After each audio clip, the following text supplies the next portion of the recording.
Welcome, y'all. So I'm gonna tell y'all a little bit of story, and with this story, hopefully this helps somebody to see through their situation, see yourself in a different way, or in a different light, something has to change. Okay. However, my life should be able to wake up somebody to highlight something very prevalent in your life. Okay. Me, I know I was born in the 80s. Couldn't tell you what day, I couldn't tell you what month, whatever. However, how I discovered something was very, very much off, it was my birth certificate. Now, anytime a child is born, you'll get that birth certificate at minimum, I say at max, 6 weeks top. Most of the time, most of the places, vital records, they work pretty fast. You can have that birth certificate within the first couple of weeks. Reason being, how I understand this, because I remember looking at my birth certificate for years,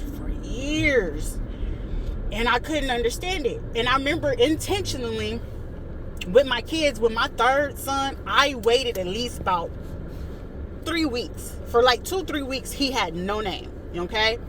All they knew him was Baby Ponce. So when I finally came up with the name and finally did the paperwork to get his birth certificate, I had that ish within 2 weeks. No problem, right? So according to the birth certificate I had, the birth date was in January, right? However, when the birth certificate got printed, notarized, and signed off from this doctor, it was dated all the way until July 19 something. I want to say it was either 89 or 91, one of the two. So that's what put me into the loop to finally understand what was happening in my life, and why the so-called people that I was calling family, why I couldn't resonate, I couldn't relate. I was always being, the scapegoat. Anytime that they had friends and family, they always looking at me side-eye, looking at me dirty and all this other shit. Fast forward to the present, right? I remember my, so-called mama and all them, grandma, you name it. The most tragic moment in my life. You would think that they would come together, come help me, right? No call, no show, no nothing. So we fast forward back to the past, okay? Mind you, how I start putting the pieces together, because their image and how they wanted to save face with their image. The auntie, she was a nurse, top nurse at one of the Advent hospitals out in Florida. My mama, she was one of the top people in her little pharmacist little thing at Walgreens, but she ended up switching to some other place, doing some pharmacy shit. But then she ended up involving this girl that I thought was my age, but I'm I've been cool with you since we was fucking 14, but bitch, you was two-faced as shit, and I should have seen it. But you know what I'm saying, you helping my mama, here it is, you got a fucking PhD. I know you didn't get the certificate, but shit, you graduated college with a fucking PhD, bitch. So it was just cool. The dude I'm laying with, it was I knew he had some con in him, but it was your con in it was how he was doing it, it was more obvious, because I felt he just didn't understand, just because I had, family, that so-called family, they wasn't really family, that had money, right? I guess the assumption that he had was just messed up. So I already knew his life was just as jacked up as mine. I knew that. I could see it in him. I sensed it, because I'm a very deep empath. I can feel everything that people are going through. You don't even have to tell me, I'm going to be what you need me to be that you ain't got. You know what I'm saying? However, with them, they forget, the saying, don't ever forget where you came from. And that's something that I've always vowed. I'm not going to ever forget where I came from, because I'm grateful for everything that I went through. Even though I know for a fact I wasn't supposed to go through as much stuff that I was going through. It's ridiculous. And how I knew they wasn't family, we're going to go back to the past. It had to be, because I grew up. Okay? I grew up. Everybody knows Thundercats came out in 1985. Okay? So it got to a point somewhere in my life where I would get the years mixed up. I'm what year are we in? Mind you, I was a kid, okay? I couldn't tell you how old I was, but I knew I was a kid, but it was I felt older, but I didn't know where I was really supposed to be at. But I also had really bad breathing issues, which I didn't understand, because it's if you had looked at me, I looked like a kid that you would have thought I was already doing stuff for the Olympics already. You know what I'm saying? I was built, whatever the case may be. However, I remember, like, I was dressed nice. That was something that she did do. I give that woman, that so-called mama of mine, I give her that. She made sure I was dressed nice. However, I was not ever treated nice at all. Birthdays, unheard of. I love you, hugs, congratulations, you did good, whatever. I got beat for not eating. I used to get beat for getting bad grades. I used to get beat just for coming out and just fucking existing. Like, I would get beat for any fucking thing, basically. Now, when it came to the aunt, man, her shit was even more vicious. Like, you know, her and my mama, all of them, and her mama, because her mama, like, I used to watch her mama, which was so-called my grandmama. And it was like, I watched this woman get crack. Okay, she bought crack from her own brother, but her brother was like, I ain't gonna give it to you unless you do, you know, you get on your knees on this man in front of me. And I'm just like, yo, like, when I say, like, my childhood was never normal, okay? I was literally brought up in brothels, you know, sex houses, sex trafficking, like, all that stuff, how it goes on, the operation, how it works, all of that. Like, I know the ins and outs of it. If you needed me to, like, if I had needed to move coke, move a body, move it, I knew how to do all of that just off the strength of watching them do what they did. Like, the biggest scams that they used to pull off way back in the 90s was they would go, like, especially if it was chicks living close to military bases, these chicks knew who it was. If you was up north, most of the time they used to try to go for the guys that they knew push weight. And most of them, you know, was the crack pit, you know, crack epidemic and drugs and stuff like that, weed and stuff like that. So other chicks used to do that back in the day. So when they used to get caught up in those type of things, stuff would go left, okay? So say, if, oh, I'm supposed to get some money, get my hair done. Oh, I'm supposed to get that money to go get this outfit. And it was like, for me, back in those days, that's where I lose respect for certain type of women. And it's like, it's no judgment. I just don't have no respect for you. I'm not judging you. Like, do what you do. How you got to get your money, sis. I grew up with strippers, baby. I know the pole inside and out. However, it's not worth my dignity. It's not worth my motherfucking respect. It's not worth my time. And it's not worth the fucking lifestyle, especially when you bring children in this world, right? So for them, like, let's just say basically the kids that they have right now, count up how many abortions that they may have had prior to that, okay? So back then, like I said, they used to do this on soldiers, 1st and the 15th. You know what I'm saying? They'll have them lined up. I'm talking about, I see it with my own eyes, along with my so-called aunt that works for Evan with her daughters. Now, she gonna deny. But I guarantee you, anybody that's listening to my voice that know what I'm talking about, know for a fact, they probably ain't gonna say nothing, but their eyes looking big. If you sitting next to a person and they sitting there and they know me by Sharita or Little Sheila or any of that, I need you to know for a pure fucking fact that you know I'm speaking facts. Down to a point where, like, this chick was so fucking evil. Like, the auntie, she was so fucking evil. 1st and 15th. Mind you, the military got everything in there, okay? Pedophiles, racists, because if you ain't know, like, the biggest racists and the biggest bigots are in the fucking military, the good old boy system. Ain't no fucking candy coating and ain't no fucking hiding it. The only reason why, you know, all that, all the Masons, the Illuminati, all the Shriners, baby, that's the only reason why they fucking exist, because the military, but it also has to be covered up by FBI, CIA. It's not like they don't know when these people are going to do a riot. It's like, technically, nobody can make any kind of move in this fucking world, in the USA, especially in the United States, without the government knowing what it is you doing, who you talking to, why you talking to them, what you talk to them about. Like, most of the time people like, oh, no face, no case. Baby, they got your face. Just because you felt like you didn't have no face or nothing like that, or you felt like you didn't have, like, you didn't leave nothing behind, there's no such thing as leaving no type of evidence behind. The only thing is, back in from, I would say, up until 1995, forensics was dealt with so much differently because they had not done so much deep research on his theology that they would get it mixed up, that it's people locked up right now that I know for a fucking fact that they're locked up because of a cousin, a brother, Like, for men, a lot of men are locked up due to the simple fact because they probably had like their daddy, their uncle, their brother, or a cousin that they didn't even know that they was probably related to, and say like they probably knew of what happened, but they wasn't part of what happened. And the person that did do it, they probably sneezed, dropped some hair, fingerprints, semen, or whatever. But it's easy to get it mixed up or confused. That's why, like, the same thing with DNA tests. Like, if you swap,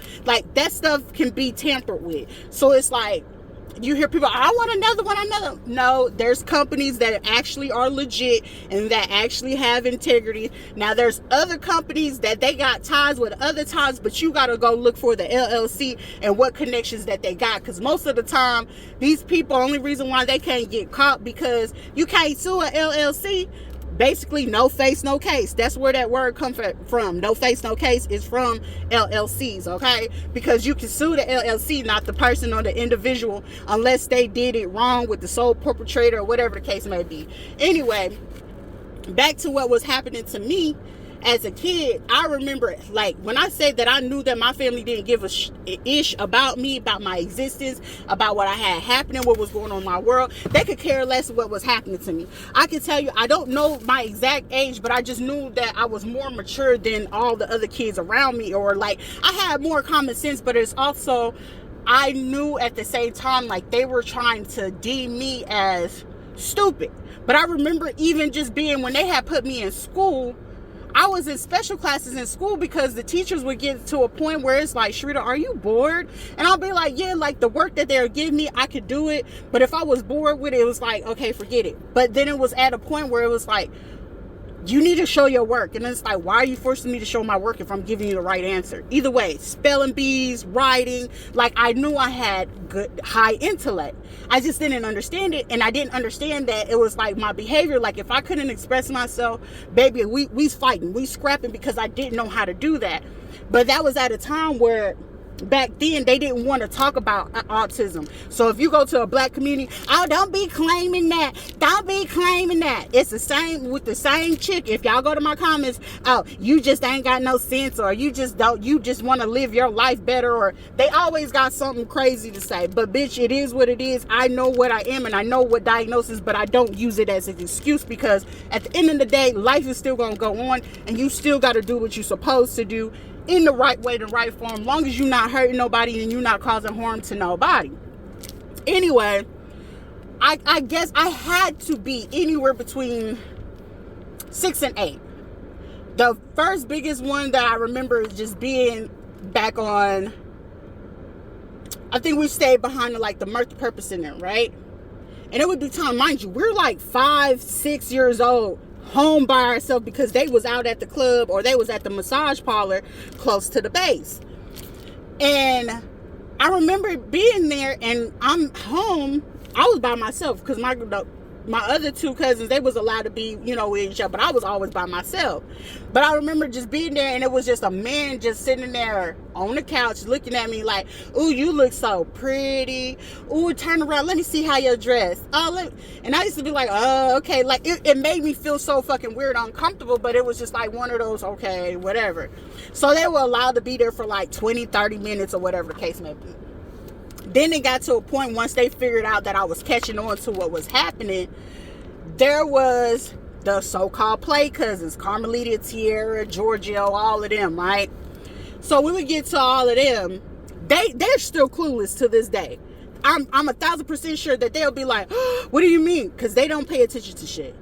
But I remember that my mom would talk so much shit. Whenever I wasn't in the room, it's like, oh, well, why is she in here? You need to go outside. Like, when I say people would literally be fucking mean and fucking hateful to me, like to a point where mom, the so-called mama, and instead of her standing up and like telling her, Selena, like, hey, you don't need to beat on them kids like that, she let this bitch beat me because we always exploring, because there was a creek behind Angie's house, and we was just over there just playing. Ain't nobody fall in the water, ain't nobody get hurt, no nothing.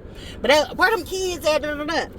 But I remember I was the only one that got beat so fucking bad. Like, I'm talking about bruises, I'm dark skinned. How the fuck you can see bruises on me? And I remember going to school or whatever, and she made it her business. Mind you, this lady would go drop me off every day with her head tie on, her pajamas on, just so she could get right back into bed so she could be on her shit later on that night. Because, like, she'll go to work. Right after work, I knew, she was out there doing her shit. But we end up being over there. We go to the other apartment complexes behind the Sandpiper.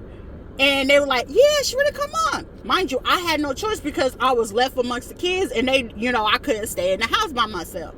Baby, when I say they would try to push me into the deep end of the pool and literally watch over me drowning. Like, I'm talking about drowning. Like, if nobody had came, basically, I would have been dead by the time I was like 8 years old.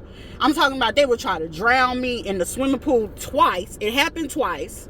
Third time, we were out and about or something. Something happened with my bike. And I was like, well, can somebody help me with my bike?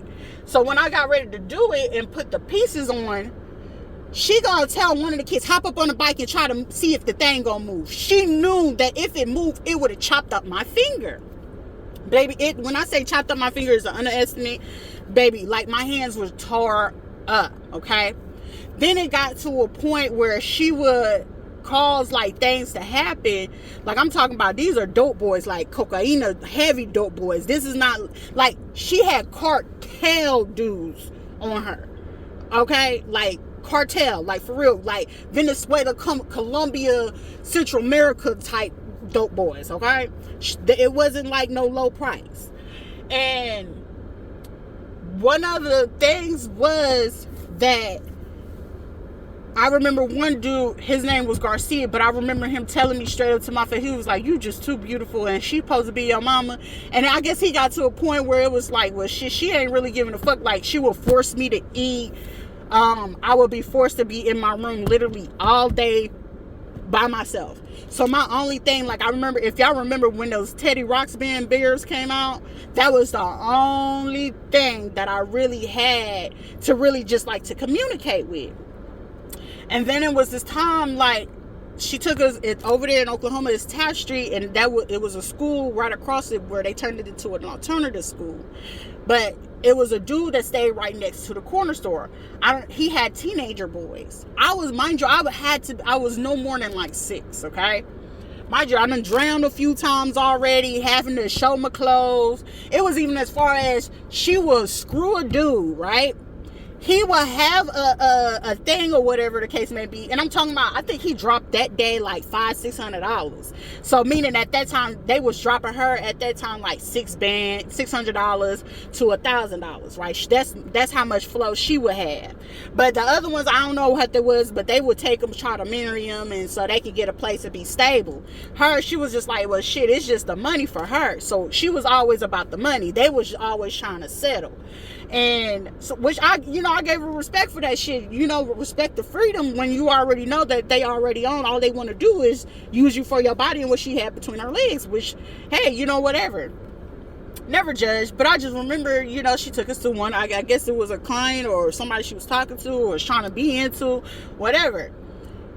She goes, do what she do, she disappears, she leaves me in a room with, this dude or whatever. And with his kids. And I just like remember saying, I don't want to be here. I was just like, I kept asking her, what time we gonna go home? What time we gonna go home? And I remember she was like, here, drink this. But I could remember that she put something in my drink, and whatever it was that I drunk, no later than like 15-30 minutes, I was playing, and I remember I got so tired of playing with them. They was being noisy. I didn't want to be bothered. And I remember I was dozing and I walked into a closet. But when I woke up, it's the next day. I woke up the next day. When I woke up the next day, I kept feeling somebody touching on like my chest and on my stuff, like all over my body. And I'm just like, and then the older boy kept trying to kiss me. And I was like, can y'all stop? And I'm just like, what is happening? What is happening? And I remember after it got done happening, I guess, I don't know what startled them for them to get away from me. And I remember trying to get up, like, because they kept trying to pin me down, but I guess like they did, or somebody sounded like they were coming, and then they let me up.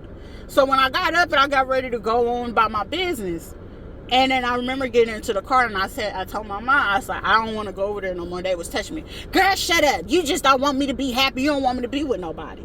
So that same day she ended up like, okay, I guess she didn't want to take me over there no more. So she ended up taking me to my aunt's house.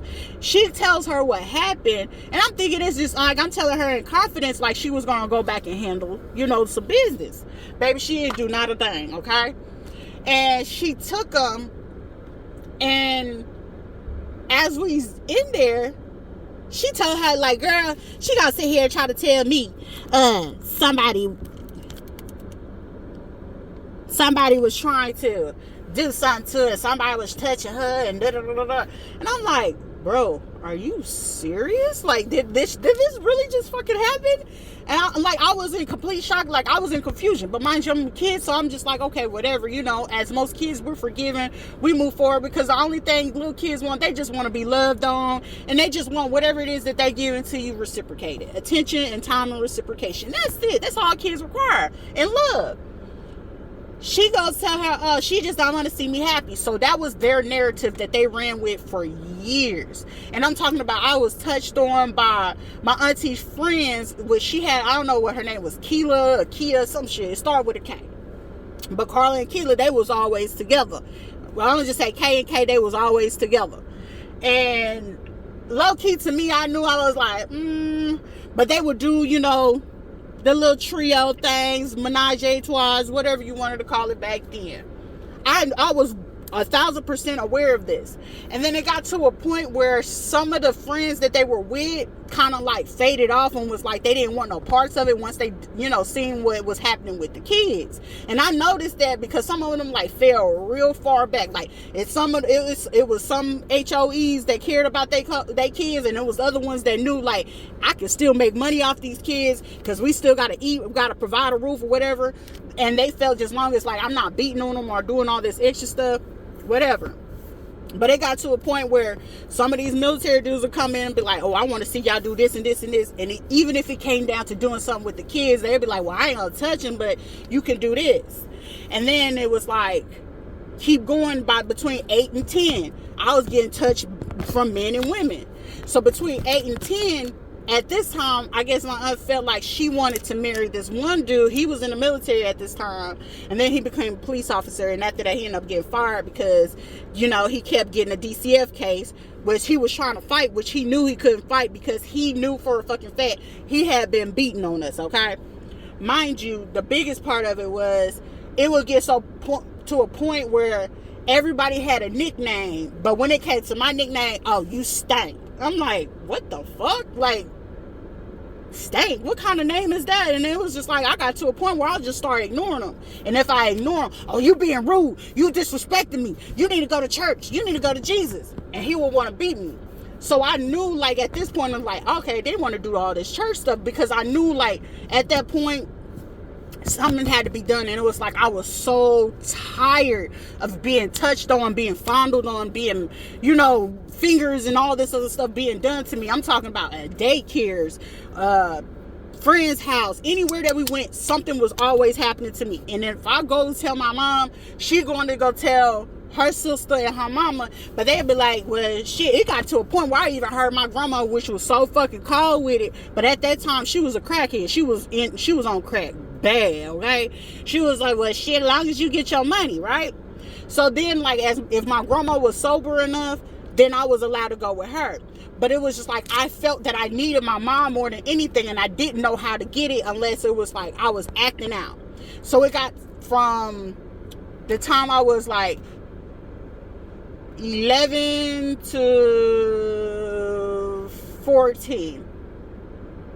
14, yeah. 11 to 14.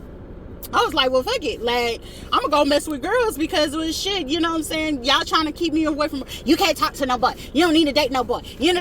Mind you, it was boys that used to want to talk to me, but then it was like, I didn't have a clear understanding because the only understanding that I had was whether it was a man or a woman, they just wanted my body. So I didn't ever feel the need to want to make a friend or nothing like that, because I was so traumatized. Because anytime somebody, I felt like was a friend or something like that, it always turned out to be a foe. Like, even with my cousin, they'd be like, oh, cousin, I like you. But it was because I had money, or if I had food, or I had something that they wanted, then they want to be cool with me. So it just got to a point where it was just like, by the time I was like, 14, I would mess with girls here and there, but then I understood, like, I didn't like it. Like, I didn't care. Like, I was good at it, but I didn't like it. And I remember going home like, yeah, I like girls. So they thought I was gay. And I was like, well, you know what? I'll let them still believe that I'm gay. You know what I'm saying? Because I was like, it's cool. Because it's like I did it, I experimented, but it was like I didn't care about it. And it's like I didn't really want to do that. I didn't really even care about sex because I was so overly sexualized. I just didn't care. So that day, her husband was like, what you say? So he felt it in his way, like, oh, she need to go to church. She need to go to church. Every time, like, I couldn't be by myself, no, nothing like that. And then he got to a point where I'm talking about, this is privacy time. I'm a teenager at this point. Why are you coming in the shower, in the bathroom while I'm taking a shower? He will swash open the whole shower curtain, look me up and down, and start asking me questions like, motherfucker, you can't wait till I get out of the shower. And if I didn't answer him, he'll start beating me while I'm in the shower. And then while she's sitting there in the fucking door, instead of telling him like, hey, stop, like, let's figure out what's going on, she'll let him beat me. But when it came to her kids, he wouldn't do that. But when it was like Sharita, anytime I was in anybody's care, I was like, anything can happen to me, basically. They didn't give a fuck. Then it came to my grandma, when it was like, at some point, I guess she vowed because she wanted some kind of relationship. I don't know what happened, but at some point, she just knew she had to fucking sober up, okay? So we was like 14. That was one time I was 14, because we took her to Florida, and that's when they was living in like Castleberry. And she was like, I don't want to do this no more. We used to stay in Shadow Creek. That's when I was going to Tuscaloosa. But it's like, you knew what kids was traumatized. You knew what kids wasn't, okay? You knew what healthy looked like. At this point in my life, I knew what healthy looked like, and I knew what unhealthy looked like. But to fast forward, the one thing that I knew I was really great at was track and field and cheerleading, okay? Once they figured it out, it was like at a point, I was only in like I was in sixth grade. It happened first time sixth grade, the second time in seventh grade. That I was asked, even when I was in sixth grade, that they wanted me to be in their junior high school cheerleading team. When I got to seventh grade, I wasn't in eighth grade, I was in seventh grade. The high school had wanted me to be on their varsity team. I had needed to just pay the $1,000 for the training camp just to go. Honey, why was it that she disappeared? Mind you, she's somewhere in the world with whoever she was with, right?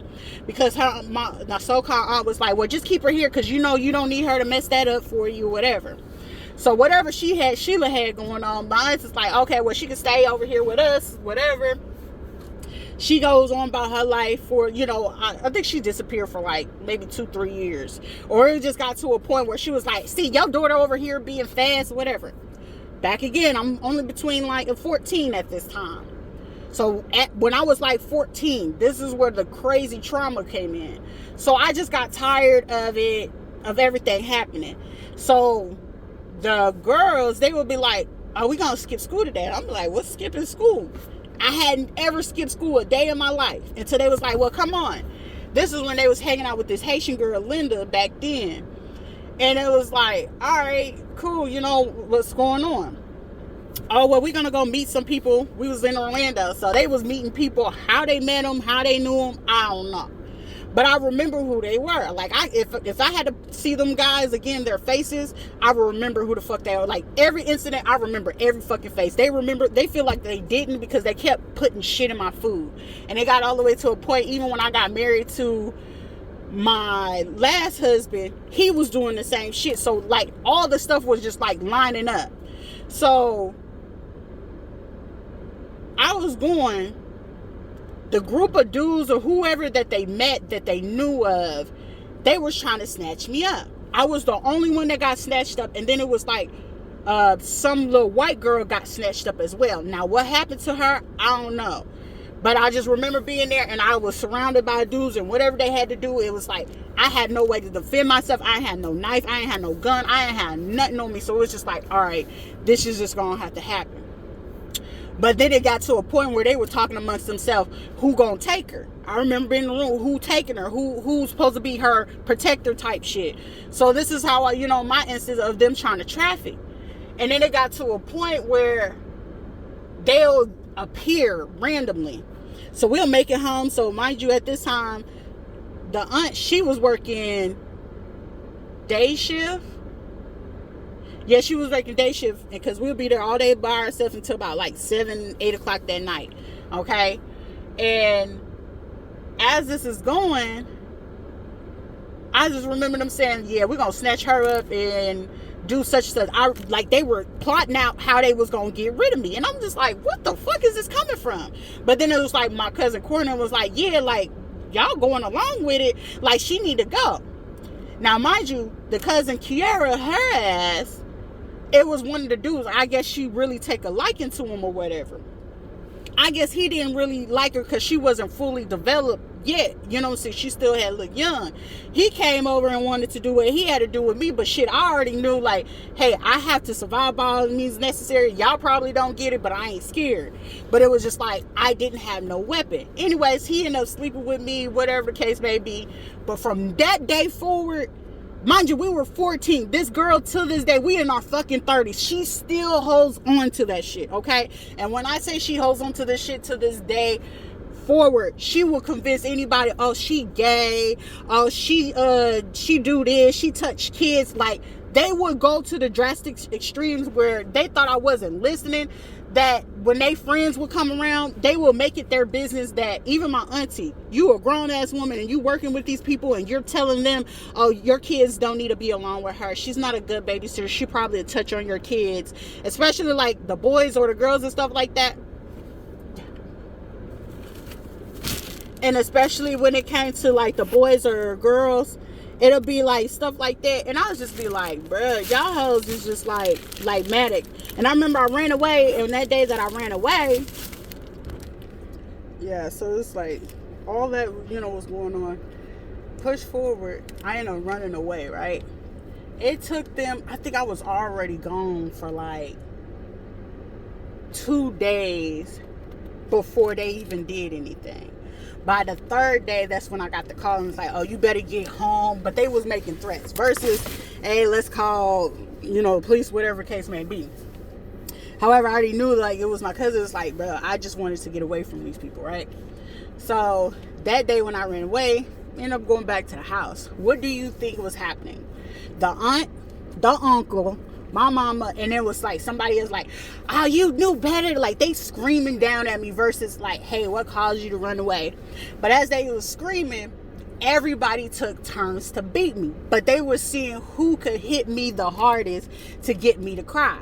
So finally they kept going and going. It's like, you better cry, you better cry. And I'm just like, bro, I better cry? Like, at this point, it was like, I don't even want to fucking cry. Because it's like, at this point,